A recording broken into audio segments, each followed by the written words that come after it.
and discussion what is literature. There are two parts of literature. We also learn about what is language and grammar, and then in a very short manner, I also discussed about Skansen, Skansen, and I also discussed about rhetorics, and I also discussed about prosody. Okay, so these are the important terms which I discussed in my parts of literature, language. What is language? What is literature in means the origins or why literature evolved. Then genres of literature we discussed about poetry, prose, and grammar, songs, vowel sounds, consonant sounds. All these topics we discussed yesterday. So I hope you all have written what we discussed yesterday, so that we can have a fair summary, fair idea of what we are going to discuss today. Okay, so let us start today. As I told you yesterday, that today we are going to discuss about the process of Skansen, how to derive meter, what is foot, what are its different parts. So let us start. First of all, we will see a practical example of Skansen. Okay, so let us write this heading Skansen. Which I told you, Skansen is a visual study of meters. Very important is a visual study of meters. Okay, so when we study meters and then show them through visuals, through dots, dashes, that is what we call Skansen. So before starting this Skansen, let me write a very beautiful poem from John Keats, where he says that nothing not doing is a joy forever. Okay, so we can say this poem ending on. This line we have often read in our, we can say, school day. तो ये वाला dot यहाँ पर आएगा, फिर उसके बाद ऐसे, फिर ऐसे था ना, फिर ये अब तो ठीक है। ठीक है, तो अब अगर हम इसको बॉक्स में बना लें तो एक ये बन गया थर्ड पेयर, फिर एक ये यहाँ पर ऐसे आ रहा है और एक यहाँ पर ऐसे, तो उसको ऐसे कर दे रहा हूँ मैं, ये फोर्थ पेयर बन गया और ये बन गया फिफ्थ पेयर। सारी क्लास मेरे साथ। तो ये यहाँ पर हम इसको ऊपर से लिख देंगे P1 that is pair 1, P2 this is P3 pair 3, और ये यहाँ पर पेयर 4 इसका अ और इसका जॉय का ओ। ठीक है, और पेयर 5 क्या है फॉरएवर में ओ और एवर। लास्ट वाले में मैंने नीचे से डैश किया, इसका मतलब ये इसके नीचे क्रॉस आ जाएगा, यानी कि ये खाली है। ये लास्ट सिलेबल जो है ये खाली एम्प्टी सिलेबल कह सकते हैं हम इसको, या फिर हम इसको ये भी we can say that this syllable is unpaired. क्या आएगा? अनपेयर्ड। ठीक है, because it has no pair. Okay, so it is unpaired, it is an unpaired syllable we can say. So अब ऐसा पेयर जिसमें कि पहली साउंड अनस्ट्रेस्ड है और दूसरी स्ट्रेस्ड है, उसको हम अनस्ट्रेस्ड और स्ट्रेस्ड सिलेबल के पेयर को हम क्या बोलते हैं स्टूडेंट्स? याम्ब। ठीक है, अनस्ट्रेस्ड और स्ट्रेस्ड सिलेबल के पैटर्न को हम बोलते हैं याम्ब। एंड कल मैंने अपनी क्लास में बताया था कि iamb is a type of foot. Okay, so that foot, पूरी क्लास ध्यान से देखेगी, that foot which has a pair of unstressed syllable followed by a stressed syllable is called as yamb.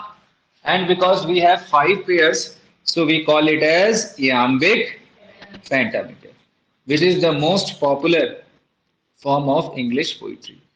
Pentameter.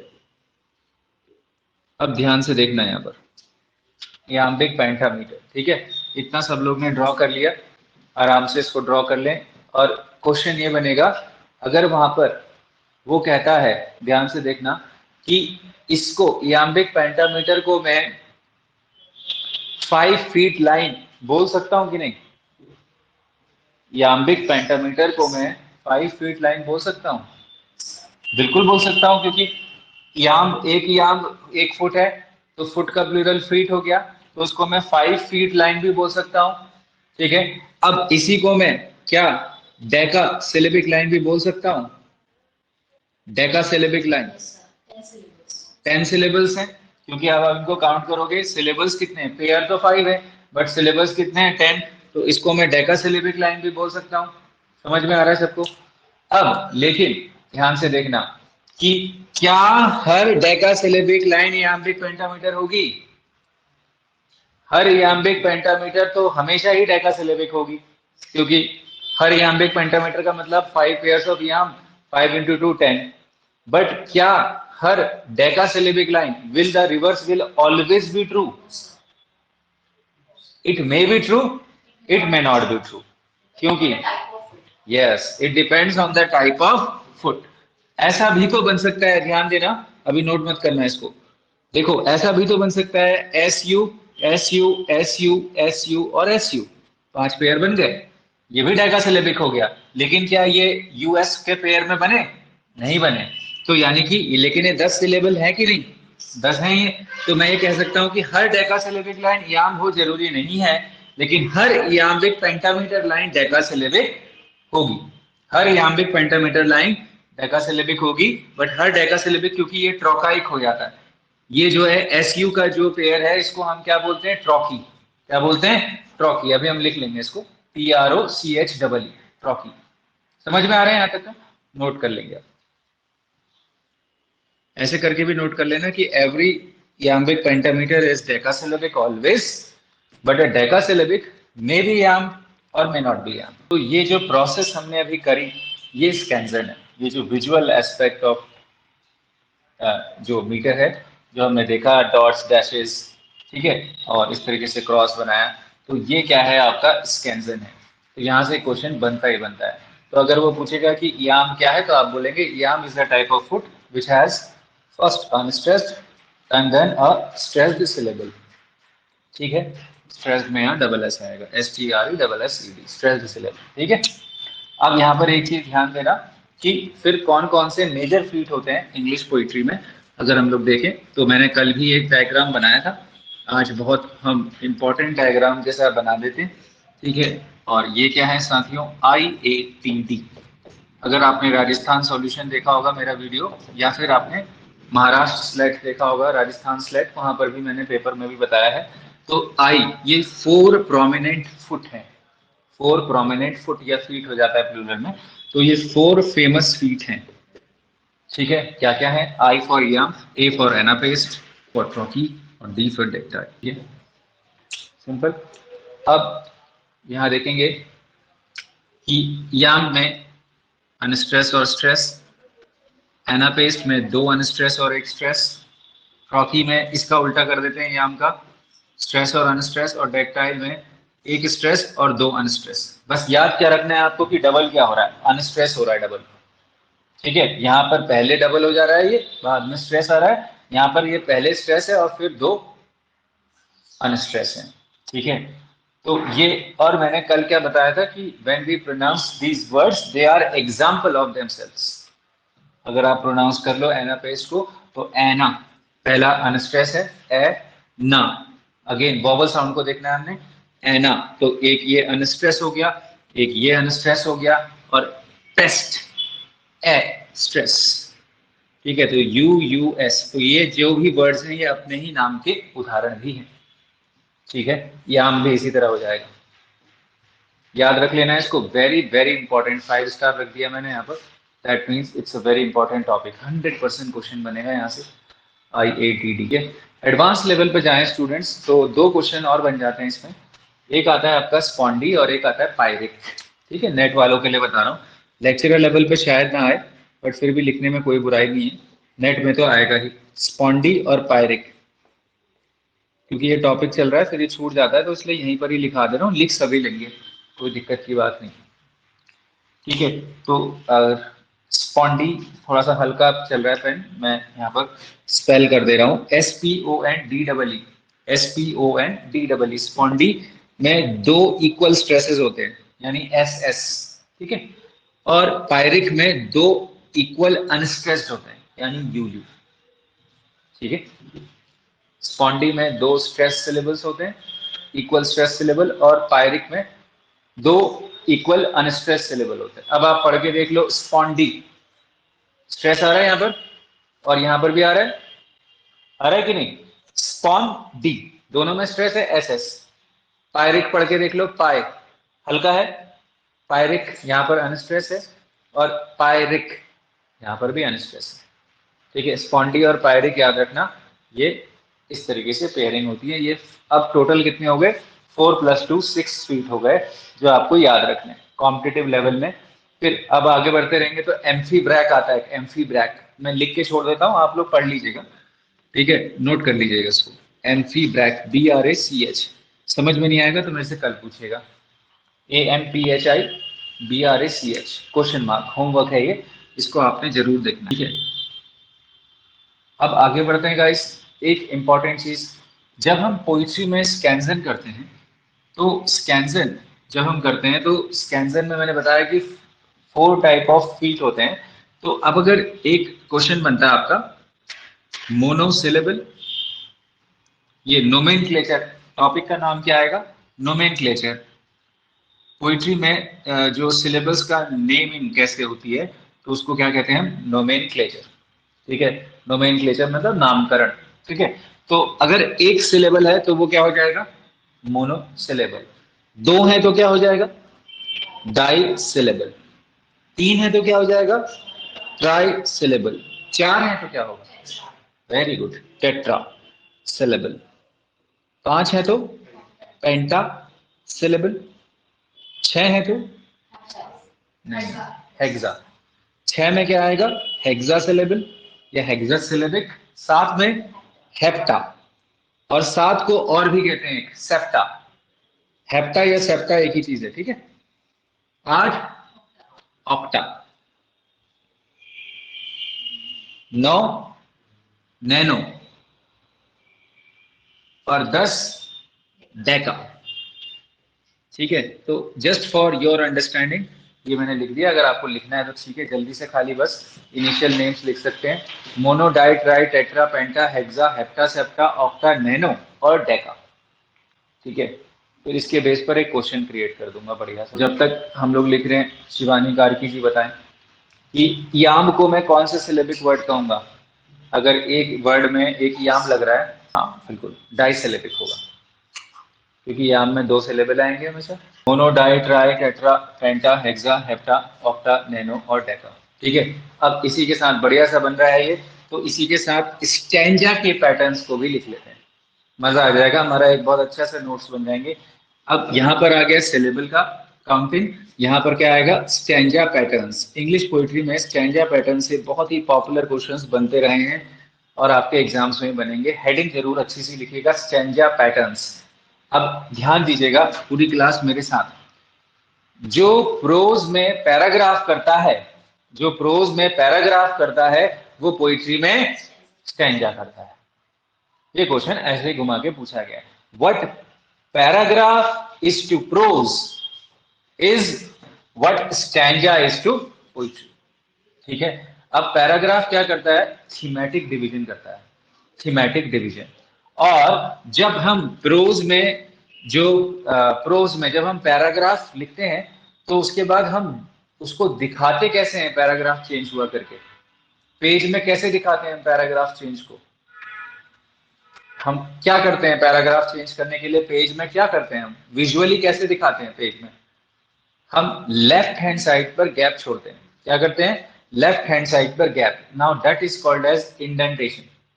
क्या कहता कहा जाता है वो, इंडेंटेशन। ये बहुत इंपॉर्टेंट पॉइंट है, नोट कर लेना, ये केवीएस टीजीटी में पूछा हुआ है कि पैराग्राफ में लेफ्ट हैंड साइड पर जो मार्जिन होता है उसको कहते हैं इंडेंटेशन। पैराग्राफ लिख देना, पैराग्राफ लेफ्ट हैंड मार्जिन, मैंने नहीं लिखा है तुम लोग लिख लेना, paragraph left hand margin is called as indentation. और एक चीज और लिख लो इसी के साथ साथ, जो पैराग्राफ में मेन सेंटेंस होता है ना उसको कहते हैं topic sentence, TS. Topic sentence is the main sentence in a paragraph, short में टीएस कह देते हैं, लॉन्ग उसका नेम है टॉपिक सेंटेंस। अब आते हैं 5 लाइन स्टैंजा पे आते हैं, वैसे तो बड़ा अनफेमिलियर सा है बट फिर भी इसका एक आंसर है लिमरिक्स। बच्चों की पोएम्स होती हैं उनको क्या कहते हैं, लिमरिक्स, ठीक है। लिमरिक्स जो है 5 लाइन स्टैंजा हो जाते हैं गाइस, लिख लेंगे आप, a kind of children poem, limericks children poetry में। चिल्ड्रन पोइट्री को हम एक और नाम से जानते हैं, नोट कर लेंगे, लाइट वर्सेस, लाइट वर्सेस, हल्के फुल्के अंदाज में।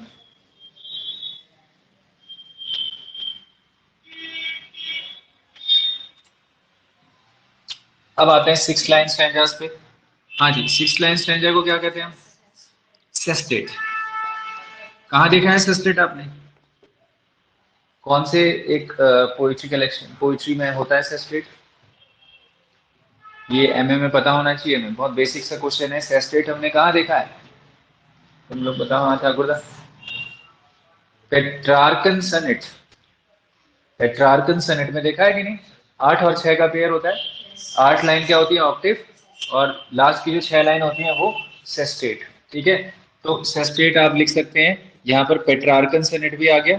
पेट्रार्कन सनेट स्पेलिंग देख लेंगे, पेट्रार्क के नाम से पढ़ा, पेट्रार्कन सनेट, PETRARCHAN।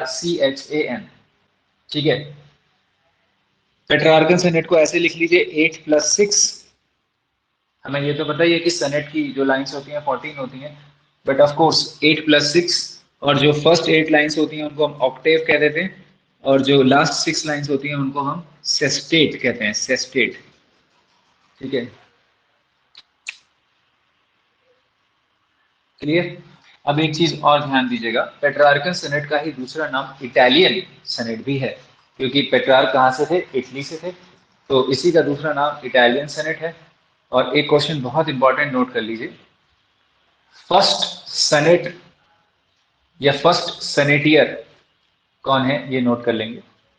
इस बार के उत्तराखंड एलटी में था, इवन नेट के लेवल का क्वेश्चन था फैक्चुअल में, कई बच्चे पेट्रार्क करके आ गए। पेट्रार्क फादर ऑफ सनेट्स है यकीनन, लेकिन फर्स्ट सनेट्स जो है पेट्रार्क ने नहीं लिखे। पेट्रार्क से भी पहले एक राइटर आ गए थे, क्या था उनका नाम? लेंटीनी। क्या था? Lentini, LENTINI, bold capital highlight box बना देंगे। Lentini, LENTINI। Lentini is known as the first ever sonneteer of the world. He comes from Italy, and he actually was even, you can say, more older than Petrarch. By general consent, otherwise it is agreed that Petrarch is the father, but Lentini came before Petrarch. So this is a fact for all of us to correct. Just like one more fact I would like to clarify here, just like father of English drama, most of the people tend to say that it is William Shakespeare, but that is incorrect. Factually, it is Christopher Marlowe. ये question भी आया है, again contested question है, argumentative question है, बहस अंतहीन है, लेकिन जो आयोग ने माना उसको हम भी मानेंगे। तो आंसर आप क्या लिख देंगे? Father of English drama. अपनी कॉपी में चाहे तो कहीं बड़ा सा लिख दें। इस टॉपिक से रिलेट करते हुए कंट्रोवर्शियल क्वेश्चन को क्लियर कर रहा हूं मैं, कौन है? Christopher Marlowe, and not Shakespeare, ये भी लिख सकते हैं। ठीक है, आगे बढ़ते हैं हम। तो Christopher Marlowe, MARLOWE, one of the university wits, doctor Faustus वाले। ठीक है, आगे बढ़ते हैं फिर। तो 6 लाइन्स हो गई, 7 लाइन स्टैंजा बता रहे कोई? ठीक है, लेकिन ज्यादा फेमस नाम क्या है? Raima royal. Raima royal, very good. ठीक है, 7 line stanza is Raima royal, a very popular stanza, first used by Chaucer. हाँ, it's also called as Chaucerian stanza, but later on, actually this stanza was called as royal because later on Scottish king used it. हाँ, but अगर ये question आएगा कि पहले किसने use किया, तो चौसर ने किया है स्टैंजा यूज, लेकिन ये नाम किसके नाम पर इसको रॉयल कहा गया? तो ये जो स्कॉटिश चौसेरियन है, 15th सेंचुरी में आते हैं, उनके नाम पर, स्कॉटिश किंग थे, क्योंकि उन्होंने यूज किया था, इसलिए वर्ड रॉयल यूज किया गया इसमें। आपको बस सिंपल लेवल पे याद करना है 7 लाइन स्टैंजा।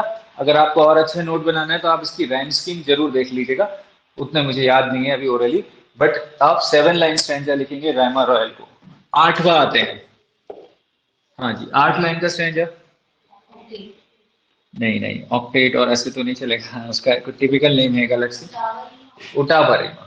ठीक है, very good, ottava rima, ottava rima.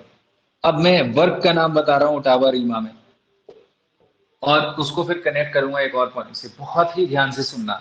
Ottava Reema 8 line का, या राइमा 8 लाइन का स्टैंजा है, और इसका सबसे फेमस यूज हम देखते हैं बायरन ने किया, डॉन जुआन या डॉन जुआन, जो भी कहना चाहें आप, उसमें। ठीक है, तो Byron a great romantic poet, Lord George garden Byron पूरा नाम था इनका, और इनका वर्क क्या था, डॉन जुआन, ठीक है, जिसमें हम देखते हैं बायरॉनिक हीरो, बहुत फेमस टर्म कॉइन हुआ। हालांकि चाइल्ड हेरल्ड पिलग्रिमेज में पहले ही आ गया था बायरॉनिक हीरो, बट फिर भी यहाँ से हम देखते हैं बायरॉनिक हीरो का भी एक राइज है। अब ध्यान से देख लेंगे कि बायरॉनिक हीरो अब चर्चा हो ही गई तो बता दे रहा हूँ। Byronic hero is a hero who is a rebel and who is also aristocratic, rebel, and at the same time, you can say a hero which is who is full of revenge, kind of feeling of revenge is there. So that kind of hero, intellectual, aristocratic, and a rebel is called as Byronic hero. विद्रोही स्वर का होता है, ठीक है, और upper class से होता है बायरॉनिक हीरो, इंटेलेक्चुअल होता है। ये कुछ की टर्म्स हैं बायरॉनिक हीरो के, ठीक है।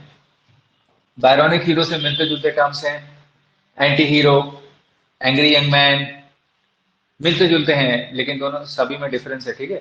लेकिन मैं नाम बता दे रहा हूं, anti hero, angry young man, Byronic hero, इन सब में थोड़ा थोड़ा सा फर्क है, उस पर मैं डिटेल नहीं जाऊंगा, लंबा हो जाएगा लेक्चर, बट फिर भी अब क्योंकि यहाँ पर ये ओटावा राइमा का जिक्र हुआ, तो ओटावा राइमा के साथ साथ मुझे एक और याद आ गया, टर्जा राइमा, जो कि यहाँ पर मुझे बताना था, अब मैं बता देता हूँ।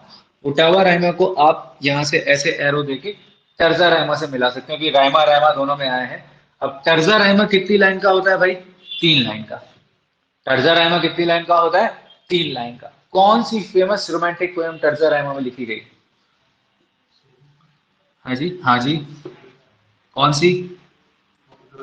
Very good sir, ode to the west wind terza rima में लिखी गई है।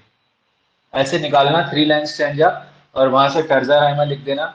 और बहुत ही फेमस एग्जांपल, यहाँ बोर्ड में जगह नहीं हो रही है, आप लोग लिख लीजिएगा, शैले की ode to the west wind is written in Terza Rhyme.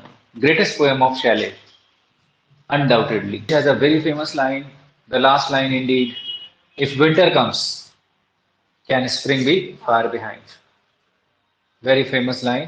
If winter comes, can spring be far behind? It's considered as one of the most quoted lines of Shelley, P.B. Shelley.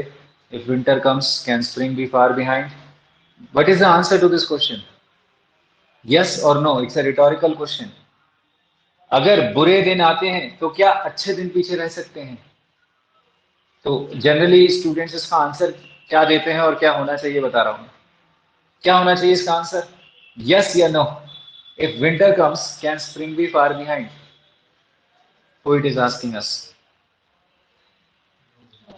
No, इसका answer no होगा, yes नहीं होगा।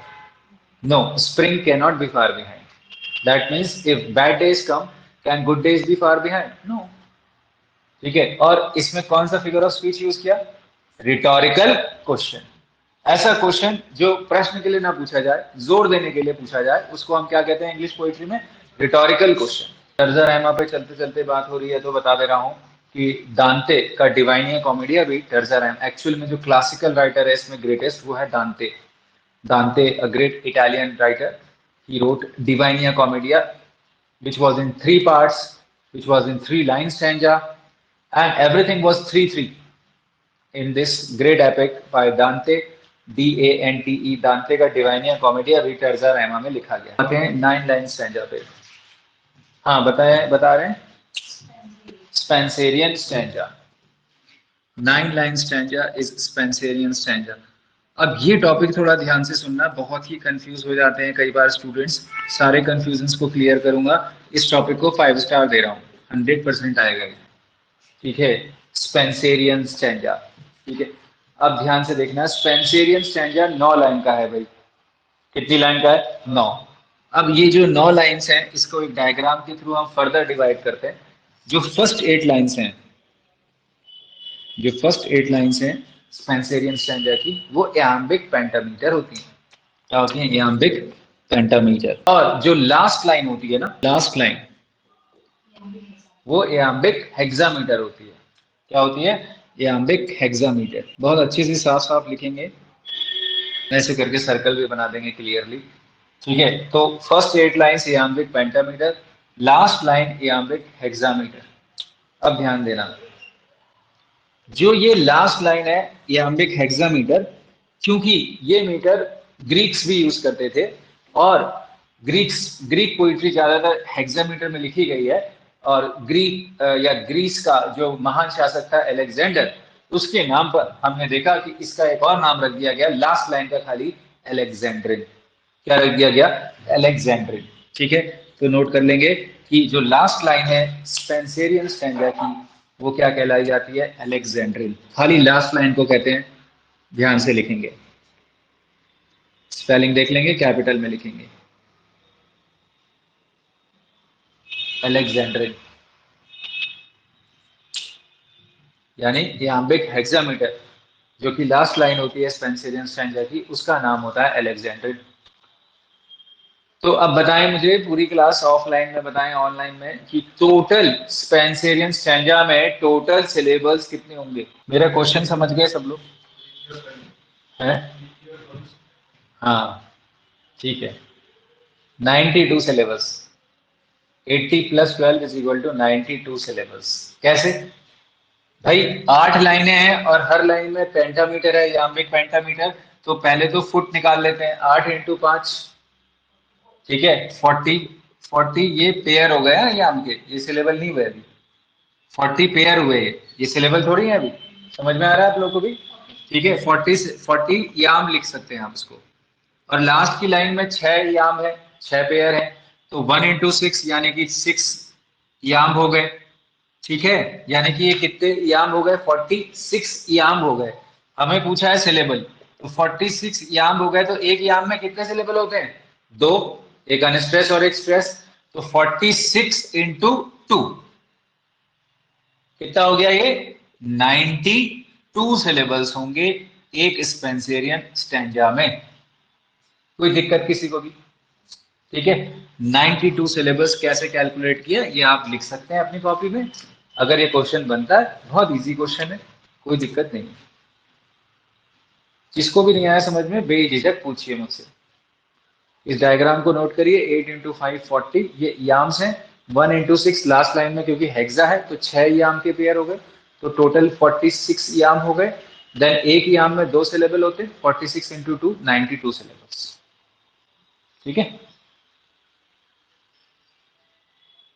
अब यहां पर मैं बोल रहा था कि जो क्वेश्चन आएगा आपका, यहां तक तो ठीक है।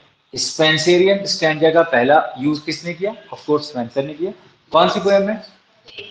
The Faerie Queene. बस यही मेन था। एक तो ये क्वेश्चन आया था कि स्पेंसेरियन स्टैंजा का जो पहला यूज है वो किस में किया है? फेरी क्वीन में किया है। फेरी क्वीन में इसका पहला यूज है। सर इसमें चार्जर लगा देंगे, बैटरी। ठीक है, अब यहाँ पर स्पेंसेरियन स्टैंजा हो गया। अब देखना, स्पेंसेरियन सनेट से कंफ्यूज करता है, इसीलिए यहीं पर ही क्लियर कर रहा हूँ। स्पेंसेरियन स्टैंजा तो 9 लाइन का है, लेकिन स्पेंसेरियन सनेट कितनी लाइन का है? 40। और स्पेंसेरियन सनेट और शेक्सपियरियन सनेट और पेट्रार्कल सनेट, ये तीनों भी बहुत कंफ्यूज, मतलब कंफ्यूज का सेंस है कि आपको क्लियर होने चाहिए। तो आप, मैं क्योंकि टॉपिक यहाँ पर चल ही रहा है, तो मैं स्पेंसेरियन सनेट समझा दे रहा हूँ। एक हेडिंग डाल दीजिए आप, इसी के साथ साथ ही लिख दीजिएगा स्पेंसेरियन स्पेंसेरियन सनेट। ठीक है, तो आप इसमें लिख देंगे इट्स अ 14 लाइन, इसको थोड़ा यहाँ पास, it's a 14 line sonnet with 3 quatrains and 1 couplet. It's a 14 line sonnets with 3 quatrains and 1 couplet. अब 3 quatrain यानी 3 × 4, एक क्वार्टेन मतलब 4 लाइन है, तो 3 × 4 3 क्वार्टेन, और 1 कपलेट 1 × 2, तो 3 × 4 12 प्लस 1 × 2 14। क्लियर? अब what is the difference between Shakespearean sonnet and Spenserian sonnet? जो स्पेंसेरियन सनेट होते हैं वो क्या होते हैं स्टूडेंट्स? मेन वर्ड आ गया, हाईलाइट हो जाएगा। स्पेंसेरियन सनेट्स इंटरलॉक्ड होते हैं, बहुत इंपॉर्टेंट लाइन है, इंटरलॉक्ड। इंटरलॉक्ड का मतलब क्या होता है? इंटरलॉक्ड मीन्स आपस में जो राइम्स होती हैं वो लॉक्ड होती हैं। ध्यान दीजिएगा, पूरी क्लास यहाँ पर देखेगी, ए बी, इसका जो बी होता है राइम स्कीम में वो यहाँ पर लॉक हो जाता है, यानी बी सी, फिर इसका सी जो होता है वो यहाँ लॉक हो जाता है, सी डी सी डी कितने हो गए, 4 4 8 और 4 12 और ई ई। तो यानी कि स्पेंसेरियन सोनेट का राइम स्कीम क्या बनता है, A B B C C D और ई ई। और ये डायग्राम में डैश जरूर बना देना जिससे कि ये क्लियर विजिबल हो जाए कि ये लॉक हो रहा है, इसका बी यहाँ लॉक हो रहा है, इसका सी यहाँ लॉक हो रहा है। Compare it to Shakespearean sonnet guys, जो कि क्या होता है ए बी, वहां इसका बी नहीं आएगा तो फिर नया क्या हो जाएगा, सी डी क्या हो जाएगा वो, सी डी।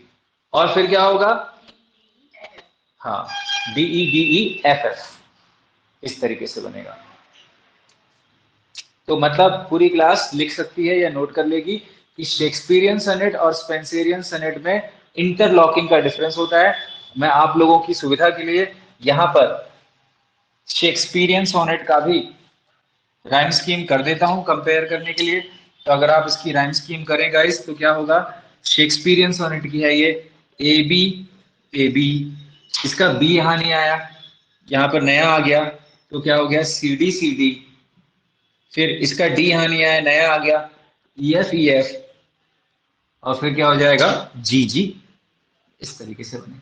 ये किसका है, नोट कर लेना, शेक्सपियरियन सोनेट। यानी दोनों में सिमिलैरिटी क्या है, पूरी क्लास मेरे साथ, सिमिलैरिटी क्या है शेक्सपियरियन और स्पेंसेरियन सोनेट में, अरे कि भाई 3 क्वार्टेन एंड कपलेट, हाँ बिल्कुल 3 क्वार्टेन्स एंड कपलेट होते हैं। और डिसिमिलैरिटी क्या है कि ये इंटरलॉक होता है स्पेंसेरियन और ये इंटरलॉक नहीं होता, बस। इन नोट्स को बहुत इंपॉर्टेंट लिख लेना। अब इसी के साथ एक नोट हल्का सा कि जो शेक्सपियरियन सनेट है इसी को मैं इंग्लिश सनेट भी कहता हूं और इसी को मैं एलिजाबेथन सनेट भी कह सकता हूं, नोट कर लेना। Shakespearean sonnet is also known as English sonnet, it is also known as Elizabethan sonnet. And who invented the Shakespearean slash Elizabethan slash English sonnet, earl of Surrey, Henry Howard. ठीक है, Henry Howard ने English sonnet को invent किया, Shakespeare ने नहीं किया था। Question बहुत ही कंफ्यूजिंग है, शेक्सपियर के नाम पर हम बोल सकते हैं उसको शेक्सपियर ने पॉपुलर कराया, लेकिन इन्वेंट किसने कराया, हेनरी हावर्ड, जिसका वैसे नाम फेमस नाम क्या, अर्ल ऑफ सरे, ब्याट एंड सरे वाला सरे है ये, EARL, अर्ल ऑफ सरे, SURREY, अर्ल ऑफ सरे, जिसका एक्चुअल नेम क्या है, हेनरी हावर्ड। और ऑफ कोर्स पेट्रार्कन सोनेट को इन्वेंट तो पेट्रार्क ने किया था इटली में, इंग्लैंड में कौन लेकर आया था, थॉमस ब्याट। कौन लेकर आए थे, थॉमस ब्याट, WYATT, ब्याट,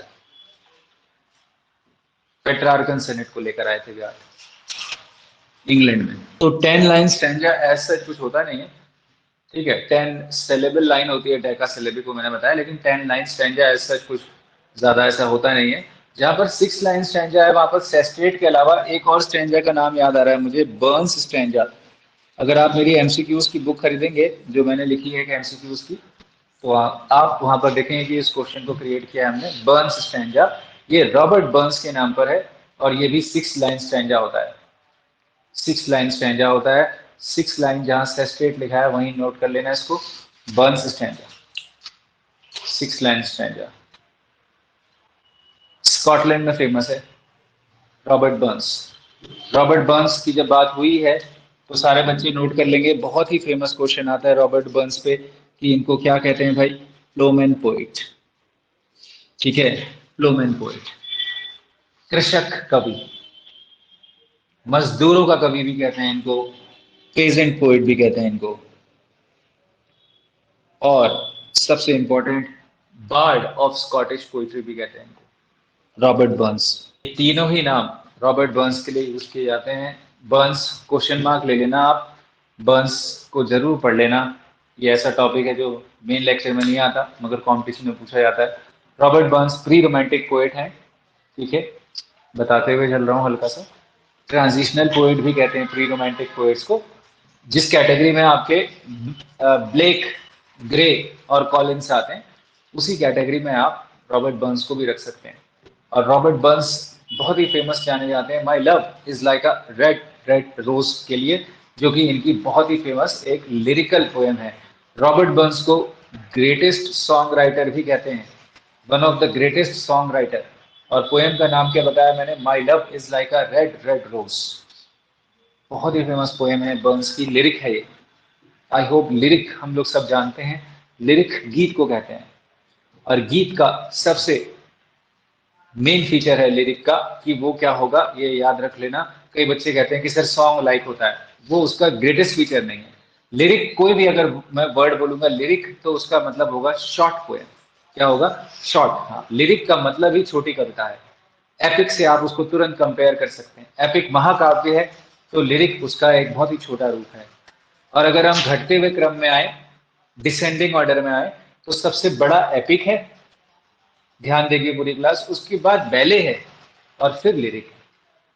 ठीक है, एपिक, बैले और लिरिक। एपिक तो छोटा है बैले। बैले रीजनल इसलिए हो गए क्योंकि इतने बड़े एपिक को बार बार हर जगह हर रीजन के फोक सॉन्ग्स को गाया नहीं जा सकता था, इसलिए बैले आए। बैले के आने का कारण ही यही था कि एपिक इतने बड़े हो गए थे कि उनको हम जो है, अगर मुझे एक मैं स्कॉटलैंड का गीत गा रहा हूँ तो फिर मुझे पूरा एपिक लिखना पड़ेगा, तो इसीलिए फिर बैले आए। तो बैले का रीजन क्या आने का कि बैले को हम हिंदी में कहते हैं लोकगीत और फोक पोएम। फोक पोएम बैले ना, तो बेलारे से बना है, फ्रेंच बेलारे से, तो फोक पोएम है। तो बैले इज, इसीलिए ये क्वेश्चन भी आ रहा है आपके एग्जाम्स में, मिनी एपिक किसको कहते हैं, तो आंसर क्या होगा, बैले। बैले को क्या कहते हैं, मिनी एपिक। और फिर उसी का छोटा रूप हो गया लिरिक। ठीक है, और एक चीज और चलते चलते कि लिरिक इंडिविजुअल पोएट्री में आता है। बैले और ओड और एपिक ये सब किस में आता है, पब्लिक पोइट्री, सामूहिक गीत में आप गा रहे हैं। ठीक है, लेकिन लिरिक किस में आ जाता है, आप पर्सनल हो गए, इंडिविजुअल हो गए। और स्पेशली लव पोइट्री में हम लिरिक को ले लेते हैं। Individual love poems led to the formation of lyrics, आप ऐसे लिख सकते हैं, इंडिविजुअल पोएम है। ठीक है, और इनफैक्ट सनेट पर मैं चलते चलते एक टिप्पणी एक छोटी सी और कर रहा हूं कि मैंने बोला कि सनेट भी एक टाइप ऑफ लिरिक है। सनेट भी अ टाइप ऑफ लिरिक है। ये तो बहुत ही इंपॉर्टेंट बात है, समझने की कॉन्सेप्ट है ये, क्योंकि सनेट भी 14 लाइन का है तो वो भी एक गीत है। ठीक है, तो लिरिक के अंदर सनेट्स भी आ जाते हैं, लिरिक के अंदर सॉन्ग्स भी आ जाते हैं। और सनेट एक ऐसा सॉन्ग है जो कि मेनली लवर लिखता है अपनी बिलवेड को, और किस सेंस में लिखता है, अनरिक्विटेड लव। एग्जैक्टली मैं कोट कर रहा हूं, कॉम्पिटिशन में जो वर्ड आया है अनरिक्विटेड, यानी one sided love. Okay, unrequited love में हम, मैं लिख देता हूं बोर्ड पे इसकी स्पेलिंग। ठीक है, जो सनेट्स पॉपुलर हुए हैं यूरोप में, खासकर इटली से और फिर इंग्लैंड में, उसकी जो एक रिकरिंग थीम है वो क्या है, unrequited love, one sided love. ठीक है, so that is of course ये। अगर हम और डेप्थ में जाएं तो फिर ये शिवलरी से मिलता जुलता है। शिवलरी बहुत इंपॉर्टेंट वर्ड है मिडिवल एज में। शिवलरी मतलब हम कह सकते हैं gallantry, bravery, you can say tales of bravery, and most importantly the court poems where a man, an aristocratic man, is trying to win the hand of a lady. That is what you call chivalry. ठीक है, women worshipping, tournaments हो जाते हैं। हम हिंदी में कहते थे स्वयंवर प्रथा हो रही है, राम जो है सीता को, सीता को जीतने के लिए तो एक टूर्नामेंट हो रहा है, उसको जीत रहे हैं। तो हम देखते हैं कि इंडियन कंटेक्स्ट में भी जो टूर्नामेंट्स होते थे, और जो शिवलरी, शिवलरी means may the best person win the hand of the best lady. तो वो एक इस तरीके का जो कल्चर था शिवलरी, एग्जैक्टली वो है। ठीक है, winning the hand of a lady, तो वो सब शिवलरी ट्रेडिशन में आ जाते हैं सनेट्स। ठीक है, तो शिवलरी वर्ड आपका देखते हैं कि चौसर की एज में आया था ये, और ये वर्ड शिवलरी आपके एग्जाम्स में क्वेश्चन बैकग्राउंड लेवल का बन जाता है। तो आपने लिख दिया ये वर्ड भी, CHIVALRY, शिवलरी मीन्स एग्जैक्टली लिख देंगे वुमेन वर्शिपिंग। हिंदी में बता दूं, बिल्कुल ठेठ हिंदी जैसी कर दूं तो स्त्री पूजन। और या फिर अगर आप उसको ब्रॉडर मीनिंग देना है तो tales of gallantry, tales of bravery, specially the aristocratic bravery. Gallantry आप समझते हैं, बहादुर, बहादुरी, शौर्य पराक्रम की गाथाएं टेल्स होती हैं, शिवलरी होती हैं।